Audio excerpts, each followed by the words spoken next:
ಅಯೋಧ್ಯೆಯಲ್ಲೂ ಕೂಡ ಅನಿಲ ಬಿಕ್ಕಟ್ಟು ತೀವ್ರಗೊಂಡಿದೆ. ಬೆಳಗ್ಗೆ 7 ಗಂಟೆಯಿಂದಲೇ ಸರತಿ ಸಾಲಿನಲ್ಲಿ ಜನ ನಿಂತಿದ್ದಾರೆ. ಸಿಲಿಂಡರ್ ಅಭಾವ ಉಂಟಾಗಿದೆ. ಈ ಬಗ್ಗೆ ಅಖಿಲೇಶ್ ಯಾದವ್ ಟ್ವೀಟ್ ಮಾಡಿದ್ದಾರೆ. ಅಯೋಧ್ಯೆಯಲ್ಲೂ ಕೂಡ ಸಿಲಿಂಡರ್ಗಾಗಿ ಪರದಾಡುವಂತ ಪರಿಸ್ಥಿತಿ ದೇಶದ ಪ್ರತಿಯೊಂದು ಕಡೆಯಲ್ಲೂ ಸದ್ಯಕ್ಕಿರುವಂತ ಪರಿಸ್ಥಿತಿ ಇದೆ. ಸಿಲಿಂಡರ್ ಅಭಾವದ ಬಗ್ಗೆ ಅಖಿಲೇಶ್ ಯಾದವ್ ಟ್ವೀಟ್ ಮಾಡಿ ಮಾಹಿತಿಯನ್ನು ಕೊಟ್ಟಿದ್ದಾರೆ. ಇದು ವಾಸ್ತವ. ಸರ್ಕಾರದ ಸುಳ್ಳು ಹೇಳಿಕೆಯನ್ನ ಸಮರ್ಥಿಸಿಕೊಳ್ತೀರಿ. ಎಷ್ಟು ದಿನ ಅಂತೇಳಿ ಸರ್ಕಾರದ ಹೇಳಿಕೆಯನ್ನು ನೀವು ಸಮರ್ಥನೆ ಮಾಡ್ಕೊಳ್ತೀರಿ ಅಂತೇಳಿ ಸಾಮಾಜಿಕ ಜಾಲತಾಣದಲ್ಲಿ ಅಖಿಲೇಶ್ ಯಾದವ್ ಆಕ್ರೋಶವನ್ನ ವ್ಯಕ್ತಪಡಿಸಿದ್ದಾರೆ. ಅಯೋಧ್ಯೆಯಲ್ಲಿ ಅನಿಲ ಬಿಕ್ಕಟ್ಟು ತೀವ್ರಗೊಂಡಿದೆ. ಜನ ಸರತಿ ಸಾಲಿನಲ್ಲಿ ನಿಂತು ಗ್ಯಾಸ್ ಪಡಿಬೇಕಾದಂಥ ಪರಿಸ್ಥಿತಿ ನಿರ್ಮಾಣವಾಗಿದೆ. ಇತ್ತ ಅಖಿಲೇಶ್ ಯಾದವ್ ಮಾಡಿರುವಂಥ ಟ್ವೀಟ್ ಅನ್ನು ಕೂಡ ಗಮನಿಸ್ತಾ ಇದ್ದೀರಾ.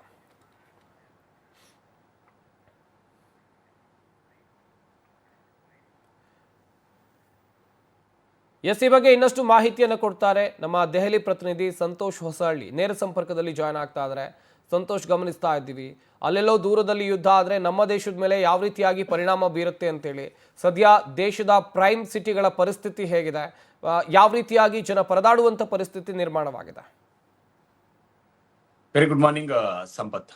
ಸಹಜವಾಗಿ ಸಾಕಷ್ಟು ರೀತಿಯಾದಂತಹ ಚರ್ಚೆಗಳು ಇದೀಗ ದೇಶಾದ್ಯಂತ ನಡೀತಾ ಇದೆ. ಮುಖ್ಯವಾಗಿ ಜಾಗತಿಕ ಮಟ್ಟದಲ್ಲಿ ಇಸ್ರೇಲ್ ಮತ್ತು ಇರಾನ್ ನಡುವೆ ನಡೀತಿರುವಂತಹ ಯುದ್ಧದಿಂದಾಗಿ ಬೇರೆ ಬೇರೆ ಮೂಲಭೂತ ವಸ್ತುಗಳು ಸೌಕರ್ಯಗಳ ಮೇಲೆ ಹೊಡೆತಗಳು ಉಂಟಾಗ್ತಾ ಇದೆ ಅನ್ನೋದನ್ನ ಇಲ್ಲಿ ಗಮನಿಸಬೇಕಾಗುತ್ತೆ. ಈಗ ಮೊದಲ ಭಾಗವಾಗಿ ಅದರಲ್ಲೂ ಕೂಡ ಪ್ರಮುಖವಾಗಿ ಇರಾನ್ ನಿಂದ ನಾವು ಆಮದನ್ನ ಮಾಡಿಕೊಳ್ತಿದ್ದಂತಹ ತೈಲಗಳ ಬೆಲೆ ವಿಚಾರದಲ್ಲಿ, ಯಾಕೆಂತ ಹೇಳಿದ್ರೆ ಸರಿಯಾದ ನಿಟ್ಟಿನಿಂದಾಗಿ ತೈಲಗಳ ಪೂರೈಕೆಯಲ್ಲಿ ವ್ಯತ್ಯಾಸಗಳು ಆಗ್ತಿದೆ ಅನ್ನುವಂಥದ್ದನ್ನ ಇಡೀ ಜಗತ್ತೇ ನೋಡ್ತಾ ಇದೆ. ಯಾಕೆಂತ ಹೇಳಿದ್ರೆ ಕೆಲವೊಂದಿಷ್ಟು ರಾಷ್ಟ್ರಗಳ ಮೇಲೆ ಎಲ್ಲಾ ದೇಶಗಳು ಕೂಡ ಅವಲಂಬಿತವಾಗಿತ್ತು. ಯಾಕೆಂತ ಹೇಳಿದ್ರೆ ಪ್ರತಿ ರಾಷ್ಟ್ರಗಳಲ್ಲೂ ಕೂಡ ಒಂದೇ ರೀತಿಯಾದಂತಹ ಸಂಪನ್ಮೂಲಗಳು ಇರೋದಿಲ್ಲ. ಹಾಗಾಗಿ ಭಾರತವು ಕೂಡ ಇರಾನ್ ನಿಂದ ಕೆಲವೊಂದಿಷ್ಟು ವಸ್ತುಗಳನ್ನ ಆಮದು ಮಾಡಿಕೊಳ್ತಾ ಇತ್ತು. ಅದರಲ್ಲಿ ತೈಲದಲ್ಲೂ ಕೂಡ ಅದಕ್ಕೆ ಹೆಚ್ಚಿನ ಒಂದು ಇಂಪಾರ್ಟೆನ್ಸ್ ಅನ್ನ ಕೊಡ್ತಾ ಇತ್ತು. ಆದ್ರೆ ಈಗ ಪರ್ಯಾಯವಾಗಿ ರಷ್ಯಾದಿಂದ ಪಡೆದುಕೊಂಡ್ರು ಕೂಡ ಈ ಹಿಂದೆ ಪೂರೈಕೆ ಆಗ್ತಿದ್ದಂತಹ ತೈಲದಲ್ಲೂ ಕೂಡ ನಾನಾ ರೀತಿಯಾದಂತಹ ವ್ಯತ್ಯಾಸಗಳಾಗ್ತಿದೆ. ಅದೇ ರೀತಿಯಲ್ಲಿ ಅನಿಲದಲ್ಲೂ ಕೂಡ ವ್ಯತ್ಯಾಸ ಆಗಿದೆ ಅನ್ನುವಂಥದ್ದನ್ನು ಕೂಡ ಮನಗಂಡಿರುವ ಕೇಂದ್ರ ಸರ್ಕಾರ ಎಲ್ಲೂ ಕೂಡ ಸಂಪೂರ್ಣ ಮಾಹಿತಿಗಳನ್ನ ಹೊರಹಾಕೋದಕ್ಕೆ ಮುಂದಾಗಿಲ್ಲ.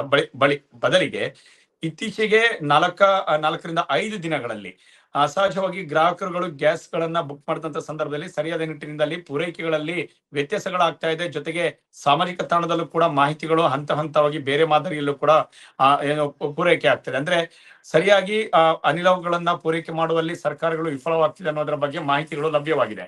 ಆ ನಿಟ್ಟಿನಿಂದಾಗಿ ಅದರ ಮುಂದುವರಿದ ಭಾಗವಾಗಿ ಇಡೀ ದೇಶಾದ್ಯಂತ ಪ್ರಮುಖ ಹೈಟೆಕ್ ಸಿಟಿ ಹಾಗೂ ಮೆಟ್ರೋಪಾಲಿಟನ್ ಸಿಟಿಗಳಲ್ಲಿ ಗ್ಯಾಸ್ ಗಳನ್ನ ಪೂರೈಕೆ ಮಾಡೋದ್ರಲ್ಲೂ ಕೂಡ ಸರ್ಕಾರಗಳು ವಿಫಲವಾಗಿದೆ. ಕೇಂದ್ರ ಸರ್ಕಾರ ಸರಿಯಾದ ನಿಟ್ಟಿನಿಂದಾಗಿ ಗ್ಯಾಸ್ ಪೂರೈಕೆಯಲ್ಲಿ ಕ್ರಮಗಳನ್ನ ಕೈಗೊಳ್ತಾ ಇಲ್ಲ ಅನ್ನೋದರ ಬಗ್ಗೆ ಮಾಹಿತಿಗಳು ಜೊತೆಗೆ ರಾಜಕೀಯವಾಗಿ ಚರ್ಚೆಗಳು ಹರಡ್ತಾ ಇದೆ. ಹಾಗಾಗಿ ಅಯೋಧ್ಯೆ ಇರ್ಬೋದು, ಜೊತೆಗೆ ಬಿಹಾರ, ಉತ್ತರ ಪ್ರದೇಶ, ದೆಹಲಿ, ಹೀಗೆ ಮುಂಬೈ, ಹಾಗೆ ಹಲವು ಕೋಲ್ಕತ್ತಾ ರಾಜ್ಯಗಳೇನಿದೆ, ಈ ಎಲ್ಲಾ ರಾಜ್ಯಗಳಲ್ಲೂ ಕೂಡ ಪ್ರಮುಖ ಹೈಟೆಕ್ ಸಿಟಿ, ಮೆಟ್ರೋಪಾಲಿಟನ್ ಸಿಟಿ ಅಂತ ಕರೆಸಿಕೊಳ್ಳುತ್ತೆ. ಬೆಂಗಳೂರು ಸೇರಿದಂತೆ ಹಲವು ಭಾಗಗಳಲ್ಲಿ ಹೋಟೆಲ್ ಮಾಲೀಕರ ಸಂಘವು ಕೂಡ ಇದೀಗ ಕೇಂದ್ರ ಸರ್ಕಾರಕ್ಕೆ ಪತ್ರವನ್ನ ಬರೆದು ಮಾಹಿತಿಗಳನ್ನ ಹಂಚಿಕೊಂಡಿರುವಂತದ್ದು, ಜೊತೆಗೆ ಮನವಿಯನ್ನ ಮಾಡಿಕೊಂಡಿದೆ. ಸರಿಯಾದ ರೂಪದಲ್ಲಿ ನಮಗೆ ಗ್ಯಾಸ್ಗಳ ಸೌಲಭ್ಯವಾಗ್ತಾ ಇಲ್ಲ. ಹಾಗಾಗಿ ಇದರ ಬಗ್ಗೆ ಕ್ರಮಗಳನ್ನ ಕೈಗೊಳ್ಳಬೇಕಾಗಿದೆ. ಅದರ ಜೊತೆಗೆ ಕೇವಲ ಹೋಟೆಲ್ ಮಾಲೀಕರ ಸಂಘಗಳಿರ್ಬೋದು, ಆದ್ರೆ ಕಮರ್ಷಿಯಲ್ ಗೆ ಉಪಯೋಗಿಸುವಂತ ಸಿಲಿಂಡರ್ಗಳಿಗೆ ಯಾವುದೇ ರೀತಿಯಾದಂತಹ ಮನ್ನಣೆಯನ್ನ ಕೇಂದ್ರ ಸರ್ಕಾರ ಕೊಡಬೇಕು ಅನ್ನುವಂಥದ್ದು ಇಲ್ಲ. ಆದ್ರೂ ಕೂಡ ಮೊದಲ ಆದ್ಯತೆಯಾಗಿ ಕೊಡಬೇಕಾಗಿರುವಂತದ್ದು ಮನೆಗಳಿಗೆ ಗ್ಯಾಸ್ ಗಳನ್ನ ಪೂರೈಕೆ ಮಾಡುವಂತದ್ದು ಒಂದು ಕಡೆ ಇದ್ರೆ, ಮತ್ತೊಂದು ಕಡೆಗೆ ಎಜುಕೇಶನ್ ವಲಯಗಳಿರ್ಬೋದು, ಮತ್ತೊಂದು ಕಡೆಗೆ ಆಸ್ಪತ್ರೆ ವಲಯಗಳು, ಈ ಎರಡೂ ವಲಯಗಳು ಸಾಕಷ್ಟು ಮಹತ್ವವನ್ನು ಪಡೆದುಕೊಳ್ಳುತ್ತೆ. ಅದು ಕ್ಲಾಸ್ ನಲ್ಲಿ ಇರುವಂತಹ ಒಂದು ಪಾಲಿಸಿ ಆಗಿದೆ. ಅದಾದ ಬಳಿಕ ಕಮರ್ಷಿಯಲ್ ಗೆ ಉಪಯೋಗಿಸೋದಕ್ಕೂ ಕೂಡ ಅವಕಾಶ ಇದೆ ಅನ್ನುವಂಥದ್ದನ್ನ ಕೇಂದ್ರ ಸರ್ಕಾರ ಹಿಂದೆ ಪಾಲಿಸಿಯನ್ನ ಮಾಡಿತ್ತು. ಆದ್ರೆ ಹಣಕಾಸಿನ ವ್ಯವಹಾರದ ವಹಿವಾಟಿನಿಂದಾಗಿ ಹೆಚ್ಚಿನ ಒಂದು ಆದಾಯ ಬರುತ್ತೆ ಅನ್ನುವಂಥ ನಿಟ್ಟಿನಿಂದಾಗಿ ಕಮರ್ಷಿಯಲ್ ಆಗಿ ಬಳಸೋದಕ್ಕೂ ಕೂಡ ಅನುಕೂಲವನ್ನ ಮಾಡಿಕೊಳ್ಳಲಾಯಿತು. ಆದ್ರೆ ಈಗಿನ ಈ ಒಂದು ಜಾಗತಿಕ ಮಟ್ಟದಲ್ಲಿ ಕ್ರೈಸಿಸ್ ಗಳನ್ನ, ಇಸ್ರೇಲ್ ಮತ್ತು ಇರಾನ್ ನಡುವೆ ನಡೀತಿರುವಂತಹ ಈ ಒಂದು ಕ್ರೈಸಿಸ್ ನಿಂದಾಗಿ ಬಹುತೇಕ ರಾಷ್ಟ್ರಗಳಲ್ಲಿ ಈ ರೀತಿಯಾದಂತಹ ಪರಿಸ್ಥಿತಿಗಳು, ಸನ್ನಿವೇಶಗಳು ಉಂಟಾಗಿದೆ. ಹಾಗಾಗಿ ಭಾರತದ ಕೆಲವೊಂದಿಷ್ಟು ಹೈಟೆಕ್ ಸಿಟಿಗಳಿರ್ಬೋದು, ಮೆಟ್ರೋಪಾಲಿಟನ್ ಸಿಟಿಗಳಲ್ಲಿ ಈ ರೀತಿಯಾದಂತಹ ಸ್ಥಿತಿಗಳು ಉಂಟಾಗಿದೆ. ಜನಗಳು ರೋಡಿಗಿಳುವಂತದ್ದು, ಜೊತೆಗೆ ಸಿಲಿಂಡರ್ಗಳಿಗೆ ಕ್ಯೂನಲ್ಲಿ ನಿಲ್ಲುವಂಥದ್ದು, ಏಜೆನ್ಸಿಗಳ ಮುಂದೆ ಬರುವಂತದ್ದು, ಈ ರೀತಿಯಾದ ಸನ್ನಿವೇಶಗಳನ್ನ ಈಗ ಸದ್ಯಕ್ಕೆ ನೋಡುವಂತಹ ಸ್ಥಿತಿ ಉಂಟಾಗಿದೆ. ಇದಕ್ಕೆ ಕೇಂದ್ರ ಸರ್ಕಾರ ಮುಂದಿನ ದಿನಗಳಲ್ಲಿ ಯಾವ ಕ್ರಮಗಳನ್ನ ಕೈಗೊಳ್ಳುತ್ತೆ, ಯಾವ ರೀತಿಯಾಗಿ ಅನಿಲಗಳನ್ನ ಪೂರೈಕೆ ಮಾಡೋದಲ್ಲೂ ಕೂಡ ನಿಗಾವನ್ನ ವಹಿಸುತ್ತೆ ಅನ್ನೋದನ್ನ ಕಾದು ನೋಡ್ಬೇಕು. ಸಂಪತ್, ಡೀಟೇಲ್ಸ್ಗಾಗಿ